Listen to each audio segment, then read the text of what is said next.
Sebagian warga penyintas bencana banjir dan tanah longsor di Kabupaten Biren pada 26 November 2025 lalu hingga kini masih bertahan di hunian sementara. Pemerintah Kabupaten Biren sendiri telah membangun sebanyak 365 unit rumah hunian tetap atau HUNTAP. Namun masih terdapat 45 kepala keluarga yang belum dapat menempati rumah tersebut karena progres pembangunan yang belum rampung.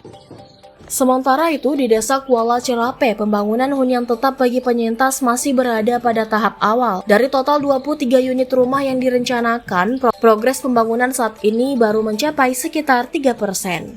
Kondisi ini membuat sebagian warga harus bersabar lebih lama untuk bisa kembali memiliki tempat tinggal yang layak dan aman.